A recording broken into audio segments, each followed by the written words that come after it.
Okay, so time is up everyone sa ating 10 minutes short coffee break. So if you are back in this session, please type in number 1. Sakali type number 1 po sa ating chat box if nakabalik na po ang lahat. Okay. Thank you so much, team. So as promised, we will start our discussion immediately after this 10 minutes short coffee break. So thank you for all your participation or confirmation sa ating chat box. So yung question kanina po ni Miss Leia, I hope Miss Leia na basa niyo na po no yung answer namin ni Miss Dana sa chat box. And thank you din no Miss Dana for your additional information no from or for Miss Leia's question.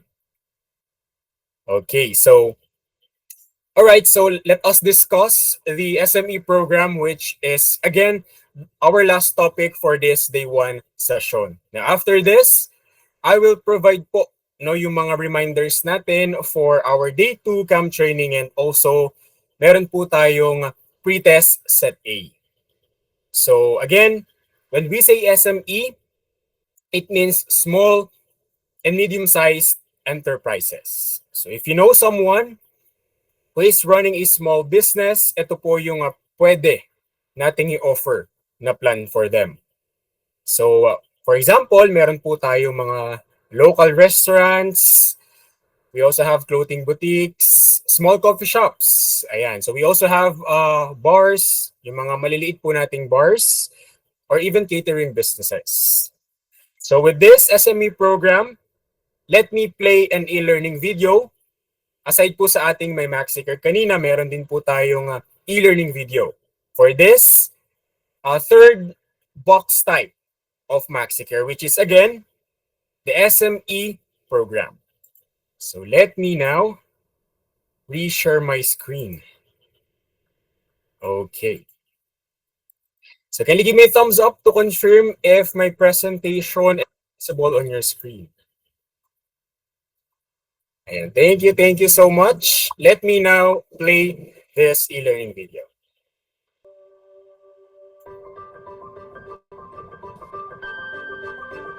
Every business deserves the best of care.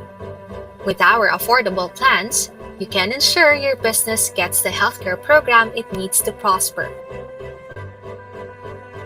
Introducing Maxicare SME Healthcare Program, a full HMO product with standard, non-customizable benefits designed for starting small, medium enterprises. Why choose Maxicare SME Healthcare Plan? Expansive coverage, additional benefits, employee-centric. Maxicare SME Healthcare Program covers medical consultation, laboratory procedures, routine and diagnostic exam, emergency conditions, hospitalization. Maxicare SME Healthcare Program includes Maxicare Plus, Maxicare Starter Plan, Maxicare Business Essential. Maxicare Plus, the SME plan with a comprehensive HMO program with a minimum of 10 principals up to 99 employees. Maxicare Plus plan variants includes Standard Maxicare Plus, Rated Maxicare Plus, and Graded Maxicare Plus. Here are the following industries under Standard Maxicare Plus. Here are the following industries under Maxicare Plus Rated.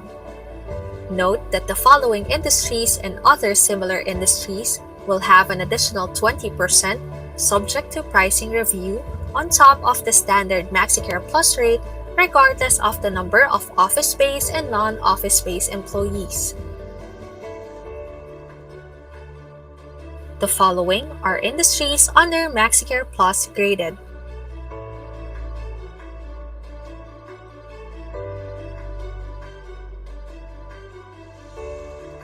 Maxicare Plus plan access options: nationwide access and provincial access. Accounts can choose from Maxicare Plus nationwide with access to 9 major hospitals listed on the screen. Or accounts can choose Maxicare Plus nationwide with access to all accredited hospitals except the 9 major hospitals showed on the previous slide. Maxicare Plus Provincial Access. Provincial access includes Northern Luzon, Southern Luzon, Visayas, Mindanao, Visayas and Mindanao.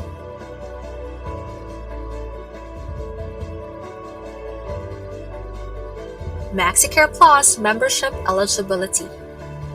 For principal, 18 to 65 years old, full-time and regular employees.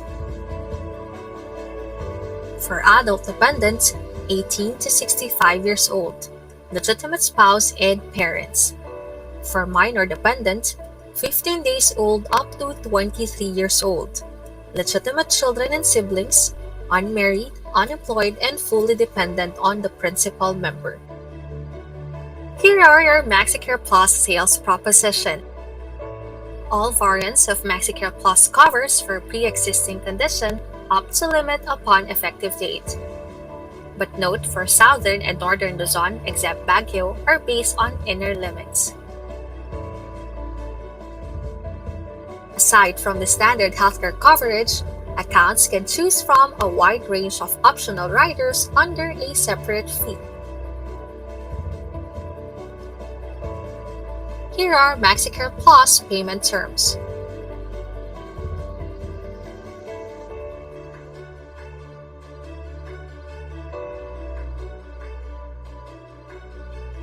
Maxicare Starter Plan. The SME plan with a comprehensive HMO program for a minimum of 3 employees and not more than 99 enrollees, including qualified dependents. Here are the Maxicare Starter Plan variants: Standard Maxicare Starter Plan, Graded Maxicare Starter Plan, and Ineligible Maxicare Starter Plan. Standard Maxicare Starter Plan includes the following industries: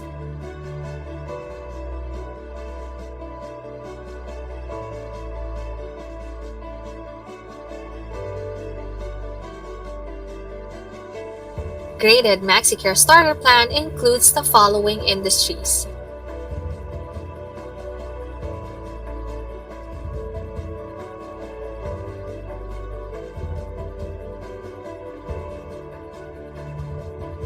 Lastly, here are the ineligible industries under Maxicare Starter Plan.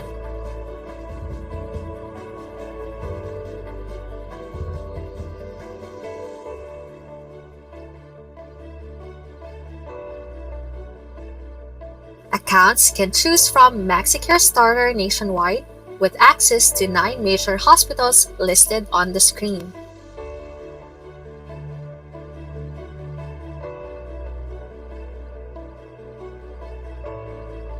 Or Maxicare Starter nationwide with access to all accredited hospitals except the 9 major hospitals showed on the previous slide.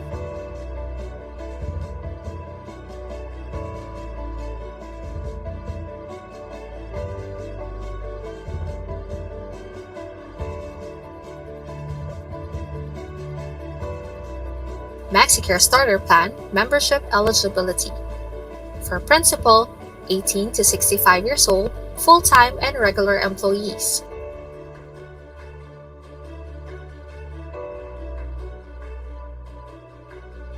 For adult dependent, 18 to 65 years old, legitimate spouse and parents. For minor dependent, 15 days old up to 23 years old, legitimate children and siblings, unmarried, unemployed, and fully dependent on the principal member.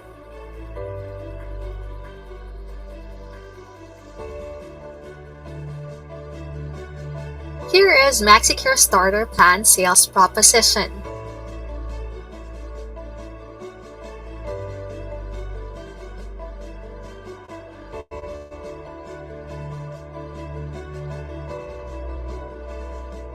Aside from the standard healthcare coverage, accounts can choose from a wide range of optional riders under a separate fee.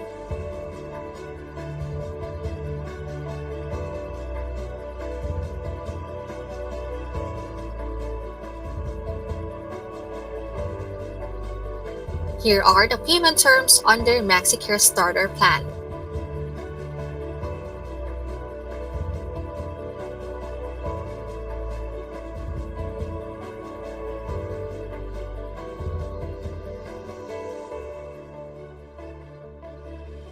Maxicare Business Essential, Maxicare's most affordable SME plan with a minimum of 3 to 9 employees up to 99 enrollees, and options to have an outpatient program and full HMO program. Here are the plan types under Maxicare Business Essential. First up is Outpatient Unbundled.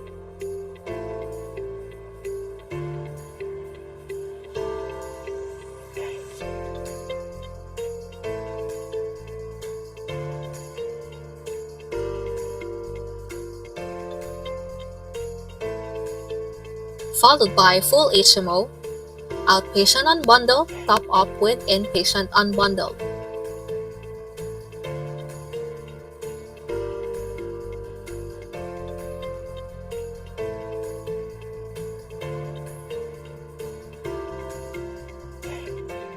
Maxicare Business Essential product variants. Maxicare Business Essential Plus and Maxicare Business Essential Starter.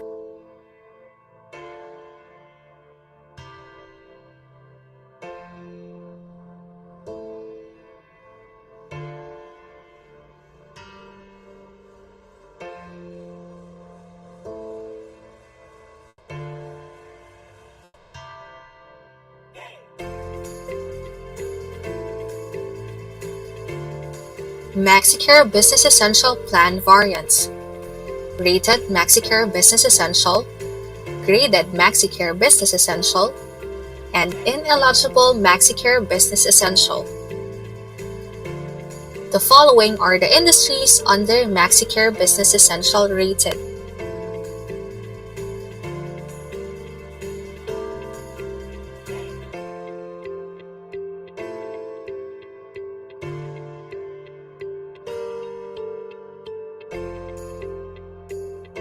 Below are the industries under Business Essential graded.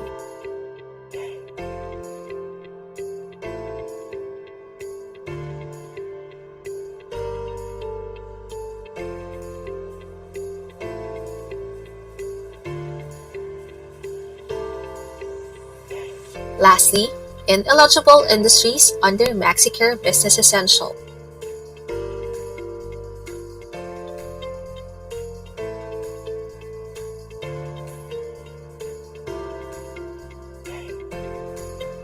Here are Maxicare Business Essential membership eligibility. For principal, 18 to 65 years old, full-time and regular employees.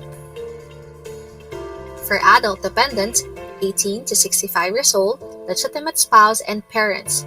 For minor dependent, 15 days old up to 23 years old, legitimate children and siblings, unmarried, unemployed, and fully dependent on the principal member.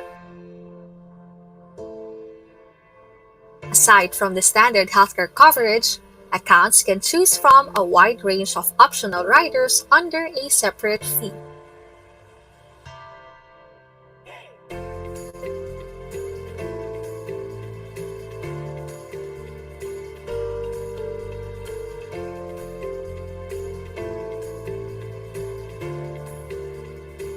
Here are the sales proposition for Maxicare Business Essential.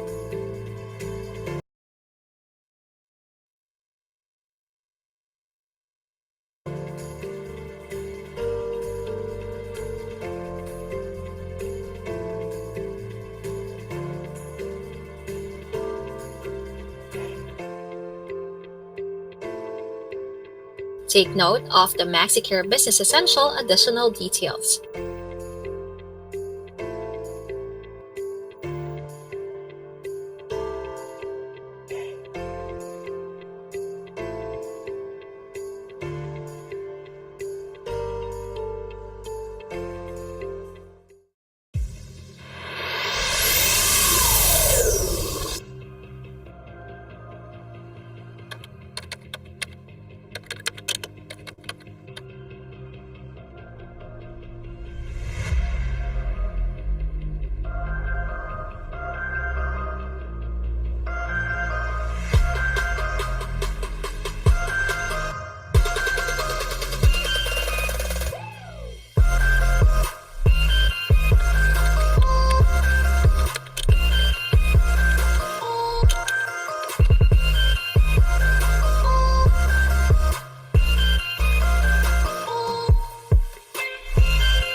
wrapping up our discussion for the Maxicare SME Healthcare Program.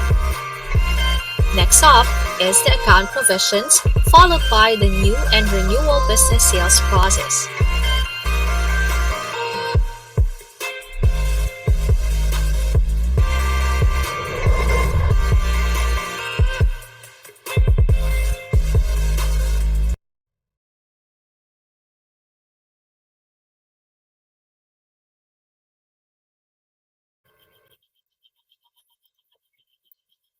Okay.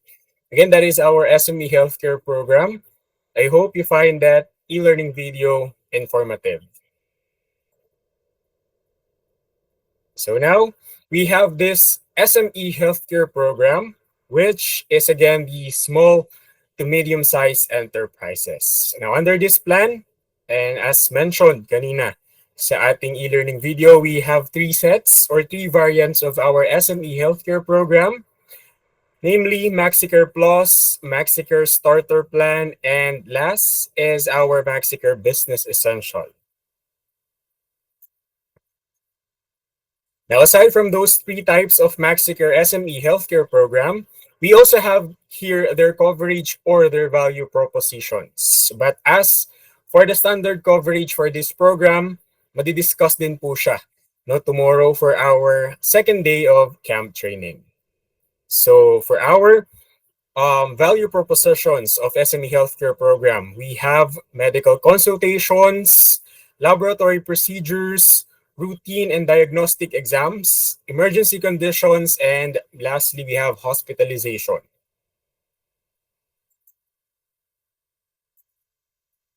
So for next slide, let us discuss this SME plan, which is the Maxicare Plus. Now, this SME variant is perfect po no, para doon sa mga small businesses na gusto ng mas wide or comprehensive coverage with Maxicare. So for our Maxicare Plus, we have this on our left side of the screen, on our screen. We have this room and board accommodation and maximum benefit limit. Okay, so before we discuss this room and board accommodation and NB, Maxicare Plus is the SME plan with a comprehensive HMO program for a minimum of 10 principals up to 99 employees. So may naka-present po ba?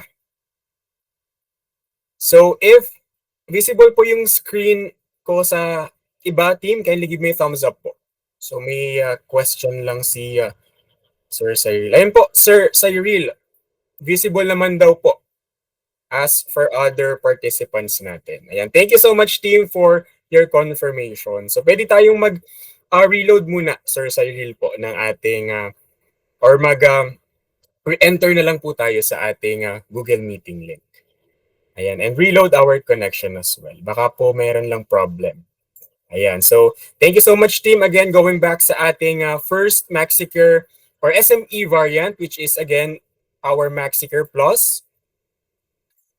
For our maximum or for our room and board accommodation, so magbe-base po talaga siya. Let's say for example, small suite yung room and board accommodation, 500,000 pesos po.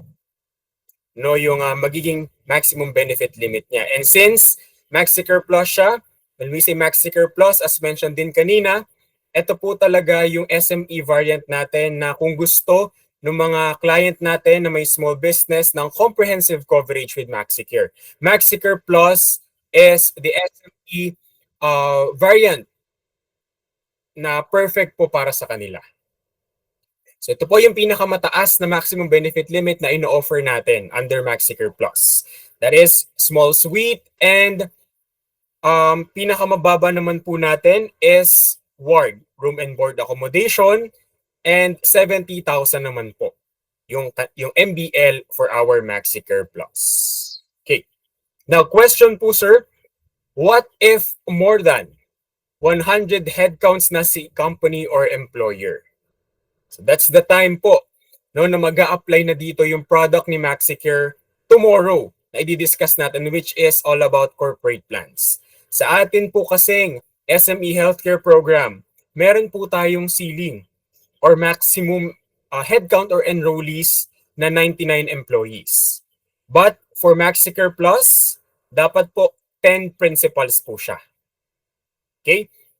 Now going back for Maxicare Plus, now we have this, or under Maxicare Plus, as mentioned din sa e-learning video kanina, na-mention po na meron tayong 3 variants which is standard, rated, and graded.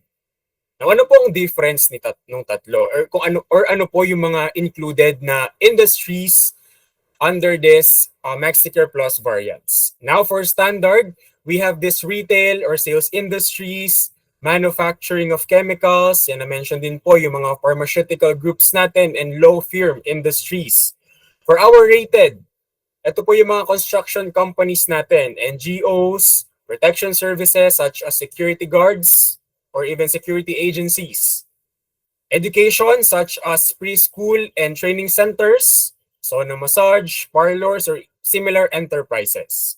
And for our graded Maxicare Plus, we have this industry classification such as drillers, firemen, full-time athletes, logging, forestry, mining, oil, production, and veterinary services. So kung mapapansin nyo, iba't iba po talaga yung classification niya. Depende po kung hazardous yung isang work. When we say standard Maxicare Plus, standard rates or premium yung ino-offer natin dito.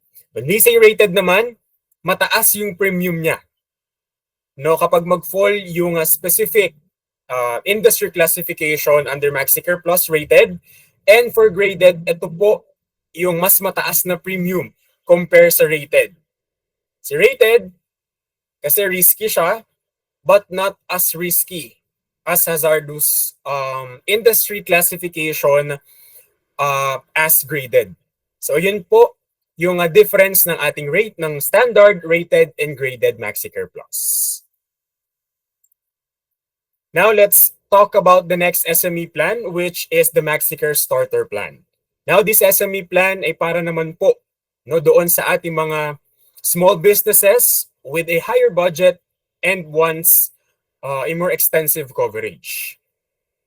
So based here sa ating screen, the SME plan with a comprehensive HMO program for a minimum of 3 to 9 employees and not more than 99 enrollees, including qualified dependents. So kung kanina sa ating Maxicare Plus, 10 po yung minimum nating principals. But for our Maxicare Starter Plan, we have 3 to 9 employees. Pero same pa rin po yung ceiling natin or yung maximum enrollees natin, which is 99 enrollees. So for our Maxicare Starter Plan, we have these options or maximum benefit limit options and their designated room and board accommodation. So yung ating pinakamataas na MBL under Maxicare Starter Plan is 240,000 and equivalent siya to small suite. Pinakamababa naman po, same pa rin sa ating Maxicare Plus. For our Maxicare Starter Plan, we have ward and 70,000 maximum benefit limit. So, the good thing po about this SME variant, which is again the Maxicare Starter Plan, is kahit po small yung headcount ng employees or ng company ng clients natin, they can still add multiple members or dependents for them to enjoy the comprehensive HMO program under SME Starter Plan.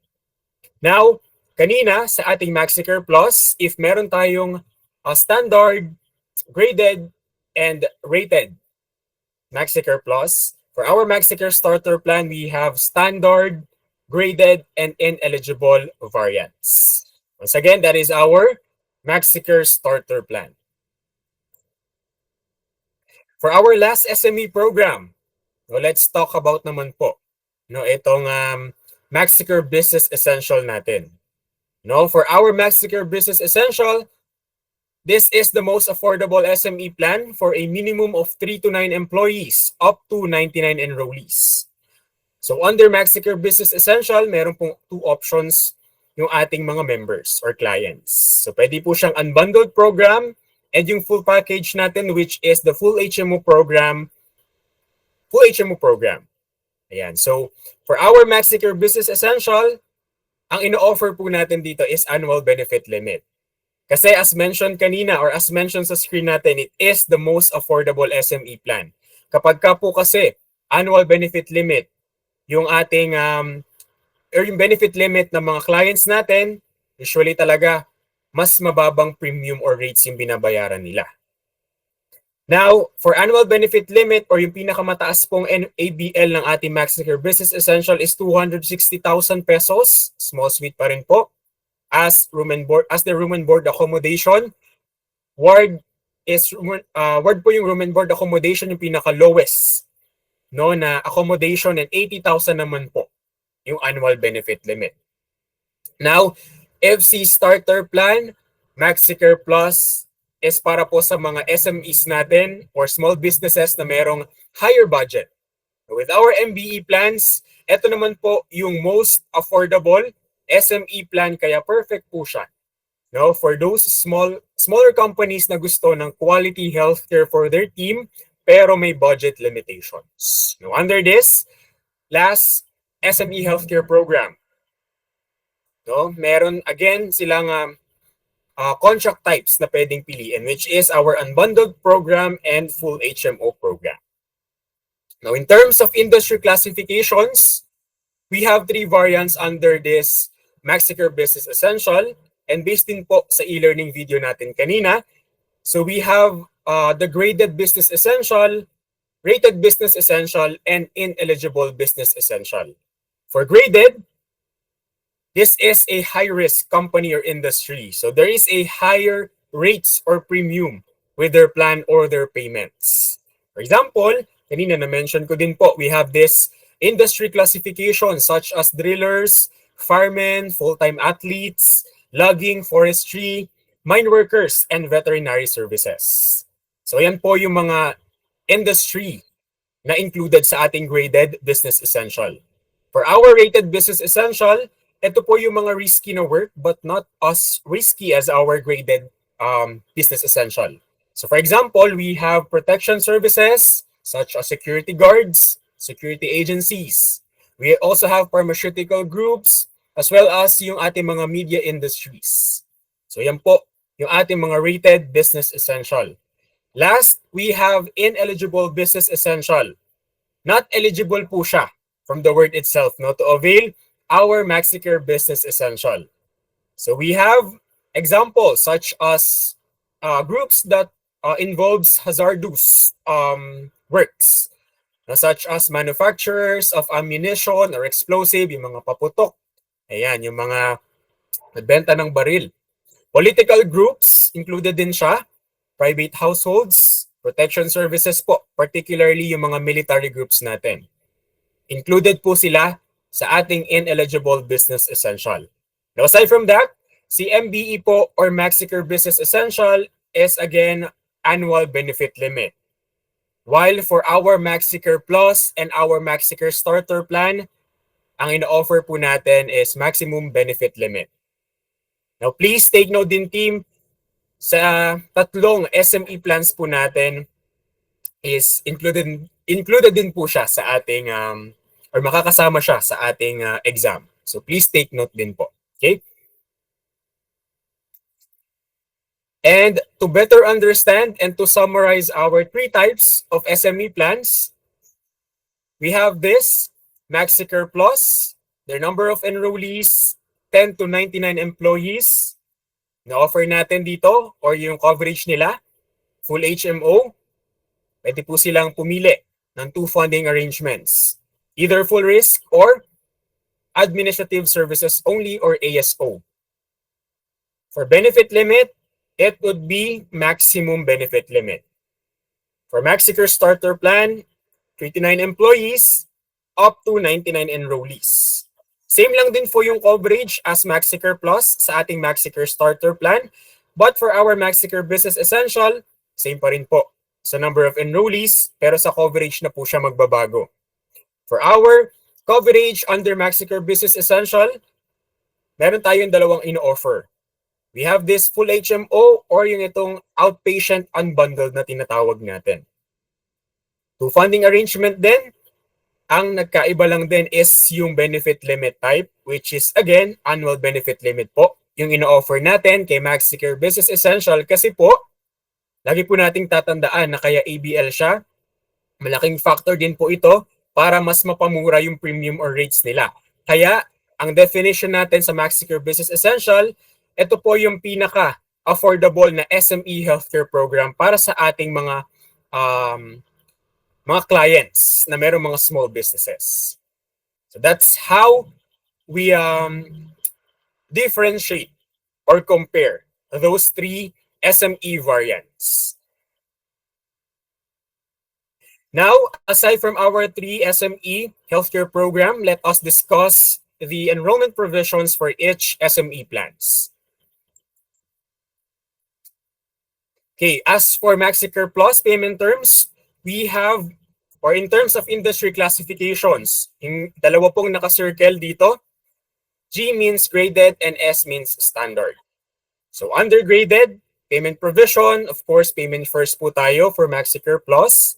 Mode of payment natin, meron po tayong three options or yung clients natin. Meron silang option for annual, semi-annual, and quarterly. For billing schedule, that would be 5 to 7 working days. For effective date naman, 3 working days. Same lang din po yung provision natin under standard. For our Maxicare starter plan, we have this graded and standard din. For payment provision, same lang din, payment first.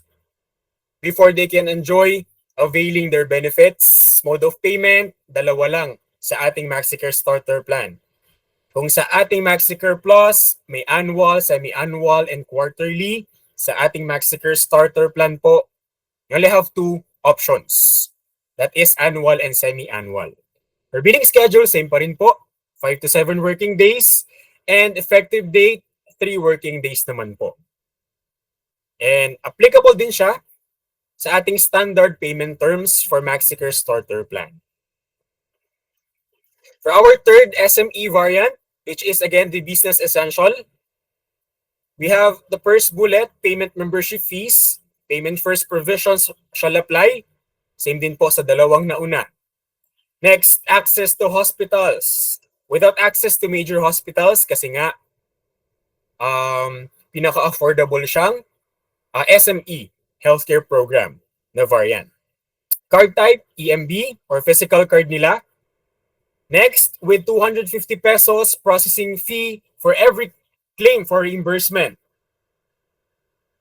So this is only applicable po sa ating members na merong business essential. Once again, kapag ka po gusto nilang mag-file ng claims, kailangan po nilang magbayad ng 250 pesos for our business essential.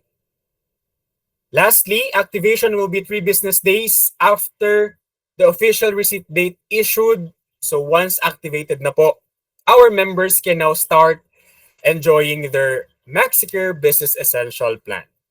So yan po, yung mga payment terms and provisions natin for Maxicare Plus, Maxicare Starter Plan, and this last variant which is Maxicare Business Essential.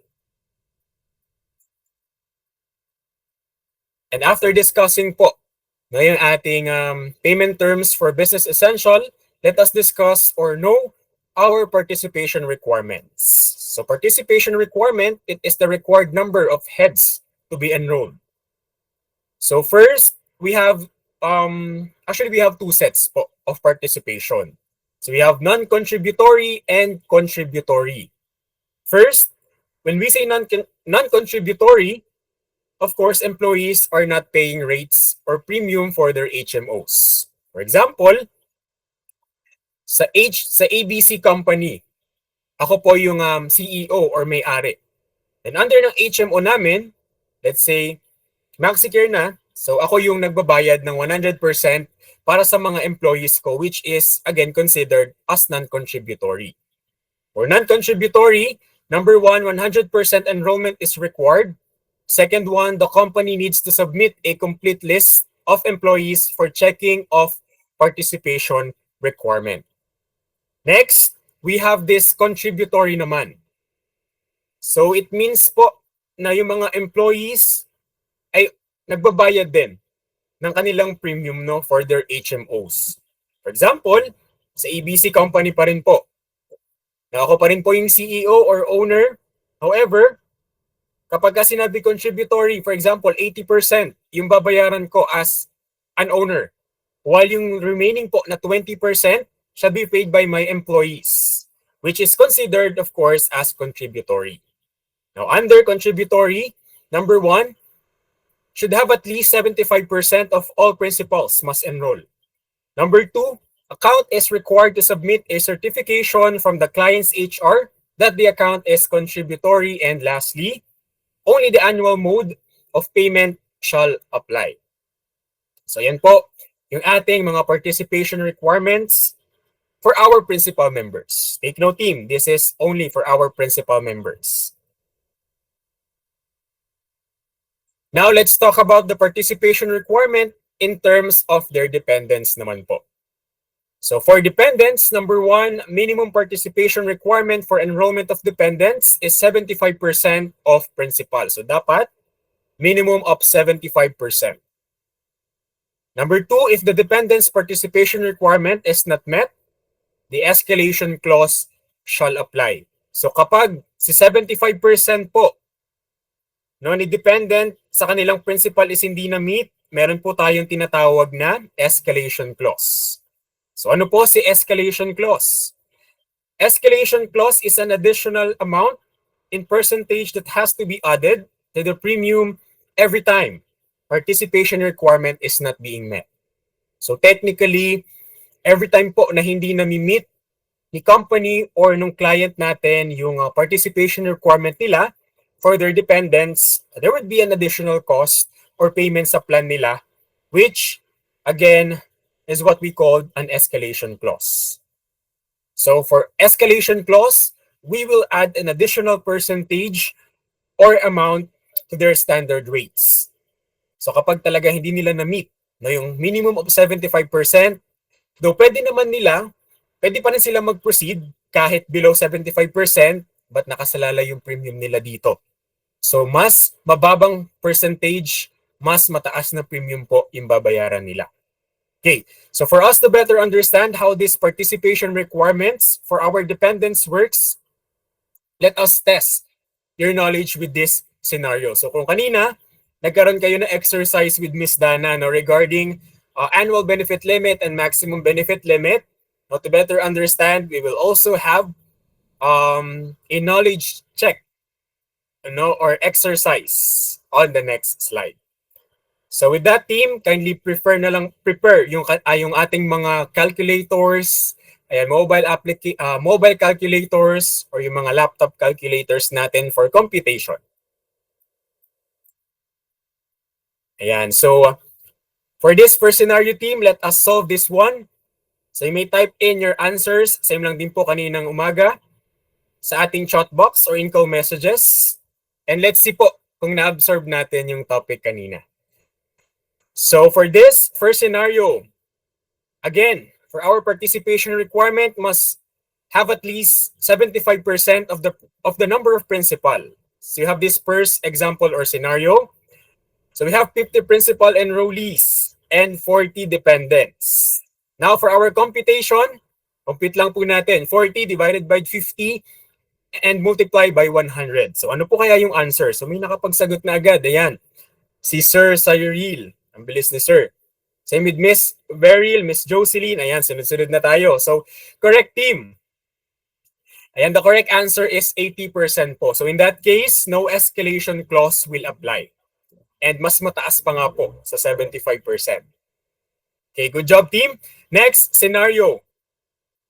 Ayan, good job po.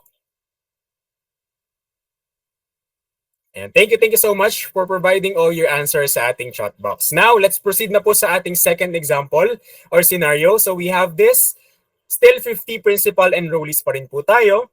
And yung ating dependents ay 34 headcounts. Now, ito po yung magiging formula or computation natin.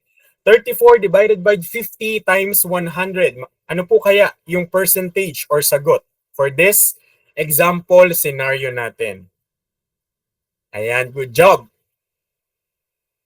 Ayan, great job everyone. The answer is 68%. So in that case, team, ano po kaya mangyayari kung below 75% ang scenario natin na to? Ano yung ulit yung tawag natin kanina sa term na yung two words natin kanina kapag hindi po na-meet yung participation requirement or yung minimum of 75%.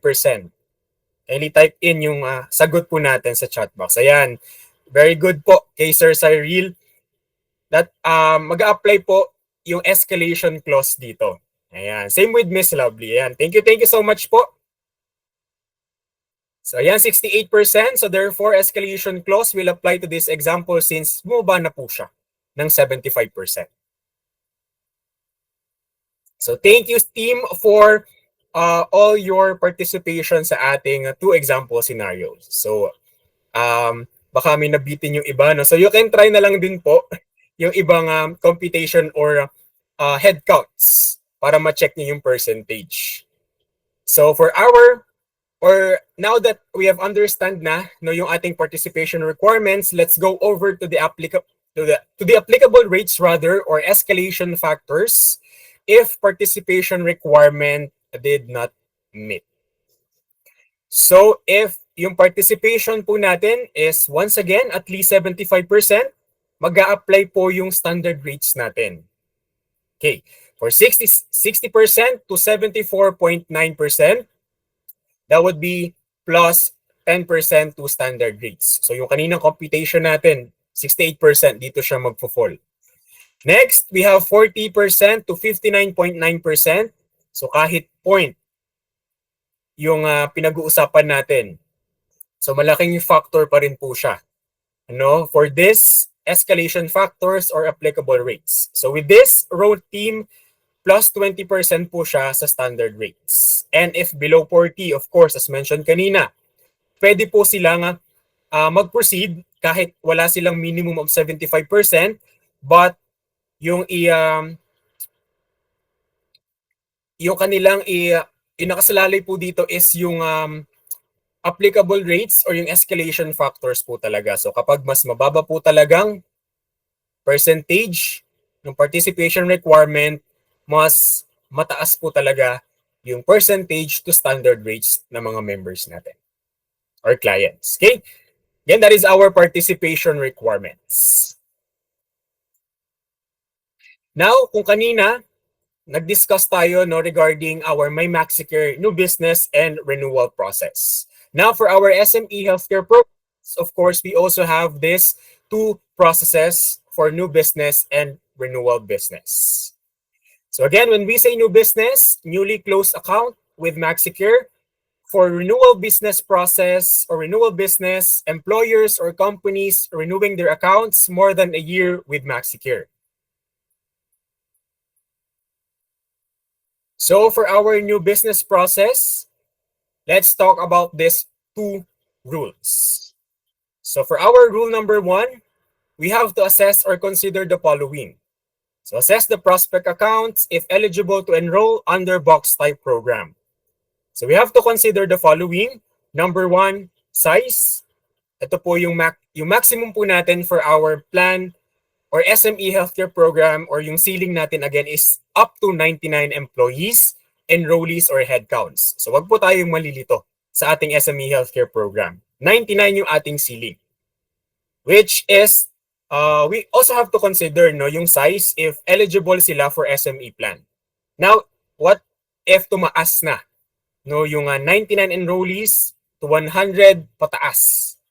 So dito na po again papasok, as mentioned kanina, yung bukas nating topic, which is all about our customizable plan, which is our corporate plans. Now going back, second one is business of industry. So as mentioned din kanina, we have graded, rated, and standard. So saan po magpo-fall yung industry classification nila? Kung applicable po ba yung standard rate sa kanila? Rated, kung medyo risky, so medyo mataas yung premium niya, and if graded, hazardous, ayan, medyo risky na or risky na po talaga yung work nila. So mas mataas po as rated yung rates nila. So that is our business of industry. Third one is location. So under this rule, number one, we have nationwide access, but we also have provincial access. And as mentioned din sa e-learning video kanina, if provincial access, they will only have an access to affiliated clinics hospitals within these certain provincial areas. So for example, provincial access to Southern Luzon.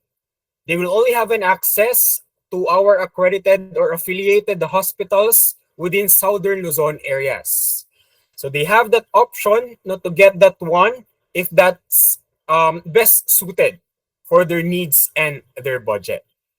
And of course, last, for our rule number one is the history of the company.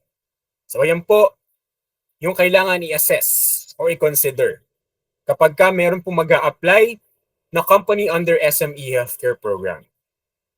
Now, aside from rule number one, we also have this second rule, which is request the initial requirements for checking of applicable program or proposal. First, we have BIR 2303 or Certificate of Registration or Business of Industry. Second is client information sheet, accomplished with prospect clients details. And lastly, we have this master list, which is again na-mention din or na-discuss under terminologies sa atin ni Ms. Dana. So those are the initial requirements that we need to get from our clients. So don't forget our rule number one and rule number two. And after knowing our two rules and the requirements, the next step will be the new business process for our SME healthcare program. So for our step number one or first step natin. So intermediary partner will provide the health benefit executive the initial requirements for proper checking of applicable program or rates and for drafting of formal quotation or conforme letters. So yung mga documents po under this first step natin is ipoprovide nyo po sa ating internal sales team o yung mga HBEs po natin. And once submitted, i-assess po nila ito, no, including po dito sila actuarial and pricing team, if ano-ano po yung mga applicable program, plan, and rates for your prospective clients. And once done, they will now draft the conforme letter or yung contract agreement with Maxicare. If nabigay po sa inyo yung conforme letter na, that's the time na i-forward nyo na po ito sa mga clients nyo for signature. Again, that is our first step. Next, intermediary partner or kayo po, as our agents, will forward the signed conforme letter with all enrollment requirements to the health benefit executive, ating internal sales team, which will be endorsed for two-level validation by the Maxicare underwriting team. For turnaround time, that will be 1 day. Now for this second step, once signed na po si conforme letter, you also have to request from your client some additional requirements or documents. Now, yung importance po no, ng mga documents na ito is for two-level validation, which will be done by our underwriting team. Now, kung makikita po natin sa right side ng screen natin, ito po yung two-level validation na tinatawag natin. We have this account level validation, which is ito po yung mga requirements natin. And the second one is our member level or KYC requirements. Ito naman po yung mga documents or requirements na kailangan i-provide ng mga clients natin. Now, what if hindi po na-meet ng mga clients natin yung KYC documents under member level? So can they still be enrolled under SME healthcare program? So yes po, they can still be enrolled because we have some alternative documents aside from those requirements. So we have these two alternative documents or requirements for member level KYC, such as notarized joint affidavit of employer and yung isa naman po, or either company ID or government issued ID of the employee. As for the other alternative documents, bukod po doon sa dalawang nabanggit ko kanina, we can ask or tap na po yung ating mga leaders or yung ating internal sales team kung ano po yung mga additional na documents pa bukod doon sa mga na-mention ko. And of course, if accredited na tayo or if accredited na kayo with Maxicare. So again, those are the requirements that we should get from our clients, and once provided na, i-forward na po natin ito kila underwriting team for them to proceed with the two-level validation. Okay, so as mentioned earlier, we have this alternative KYCs, which is first, we have this notarized joint affidavit of employer or owner declaring that the list of members are indeed employees or otherwise connected to the company legitimately. So ito po yung sample natin, no, for our joint affidavit requirement or document. So basically, yung ating notarized joint affidavit of employer, it is a sworn or written statement between two parties. So this is again for our SME program. So ito din po yung tinatawag nating employee-employer relationship. That is our notarized for our first alternative KYC. And lastly, we have this company ID or government issued ID of the employee. So wala namang need po na specific ID for as long as may employee ID and any government issued ID, that will suffice. So wala po tayong restriction regarding this company ID or government issued ID ng employee. So of course, as long as siya talaga yung naka-input doon sa ID. Okay? So once again, that is our alternative KYC documents. And for other alternative documents, we can ask our leaders and our internal sales team directly what are those documents once again accredited na tayo with Maxicare and you have SME prospective clients. Now for our third step, yung first box po natin. So once the two-level validation has been completed, approved enrollment will be then endorsed to our billing team for enrollment billing invoice preparation that will be directly sent to the servicing agent, kayo po, and our client. So through email po siya, via email. So usually po kasi sa mga email notification natin, usually sa mga billing team natin, kung sino po yung servicing agent, of course, nakasisi po siya and nakatupo sa ating mga clients or kung sino po yung point of contact or POCs ng ating closed SME account or kahit saang Maxicare products natin. That is, or this is our step number 3. And as for our fourth and last step, once paid, proof of payment to the Treasury and OR team for payment validation and activation of account will be 3 to 5 working days from the official receipt date. Delivery of ID cards or turnaround time is 7 to 14 working days. So yan po yung 4 processes natin for SME Healthcare Program under new business. So for the new business standard turnaround time, we have this information. So for conforme generation, again, ito po yung contract or agreement na kailangang i-sign ng mga clients natin. So yung turnaround time po dito is 1 to 2 days. Underwriting validation, once again, si underwriting, sila po yung department natin with Maxicare assigned sa mga enrollment, deletion, cancellation, updating ng account ng lahat ng mga members natin with Maxicare. So for turnaround time ng underwriting validation, that would be 1 to 2 days upon receipt of complete requirements. For billing preparation, 1 to 2 days from underwriting team endorsement. For effectivity date, activation is 3 working days after the payment date, and for the releasing of ID cards, we have 14 working days after the activation of account. So estimated time scale, 7 to 10 working days, enrollment to activation process. So please take note this team. So if the requirements are incomplete, same with my Maxicare po. Kapag may mga discrepancies tayo, kapag may mga incomplete documents tayo, matatagalan po talaga yung process. Pero if makakapag-provide yung mga clients natin ng complete and clean documents, wala po tayong magiging problem or delays sa processing natin. So once again, that is our enrollment turnaround time. So of course, if we have new business process, we also have here the renewal business process. So kanina sa ating new business, we have 4 steps. For our renewal business process, meron po tayong 5 steps.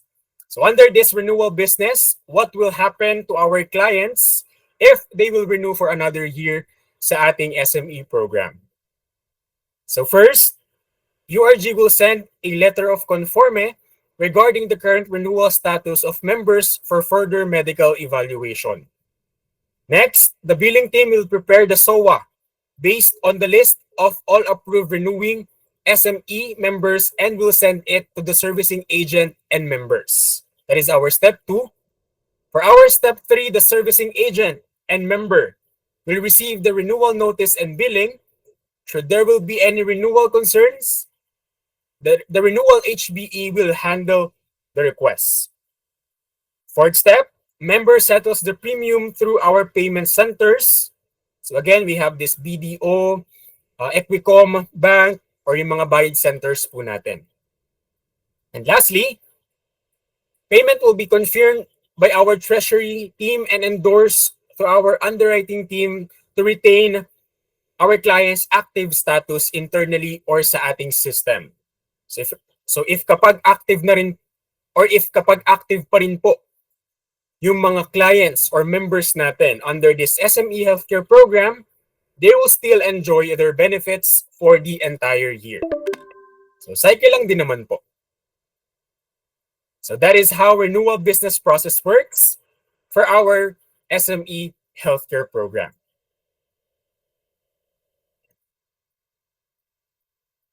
Okay, and that is our last topic.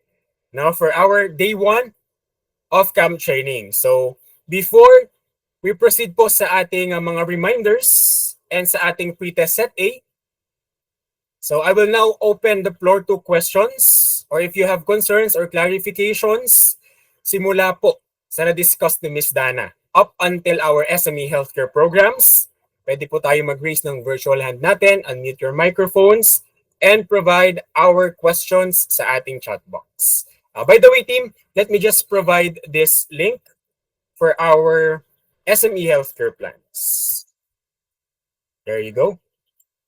Okay, so going back, team, if you have questions, ayan, that needs further clarification or if baka po may nalilito pa tayong terms, ayan, or products, you can raise your virtual hand or you can raise your question sa ating chat box.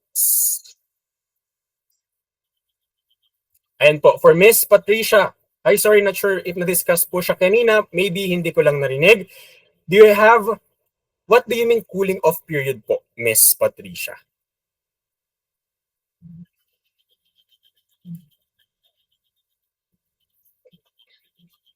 Can you elaborate po, Miss Patricia, yung cooling off period?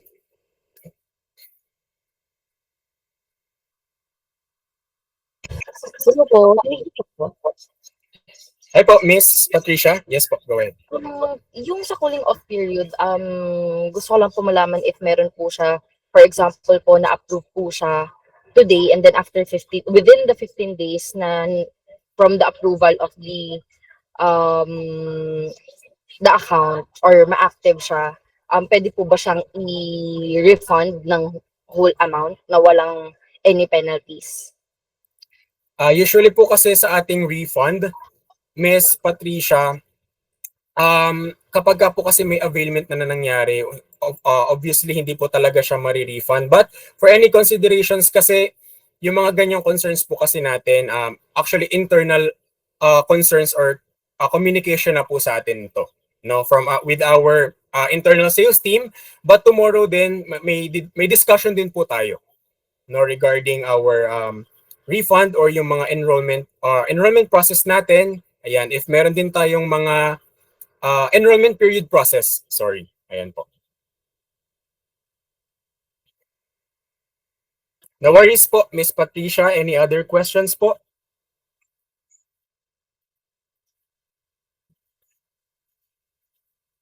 Ayan, nag-send na ng reaction si Miss Lovely, no?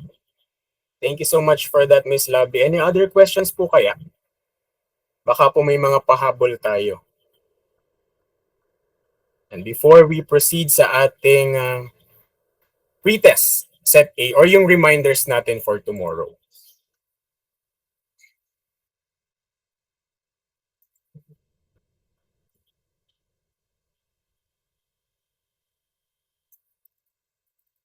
Ayan. If wala na po kaya, team, kindly give me thumbs up, the usual, para align po tayong lahat. If wala na pong questions, ayan, thank you so much, team, for all your confirmation. So let us now proceed on our next slide. So we finally finished po yung ating discussion for this day 1 camp training.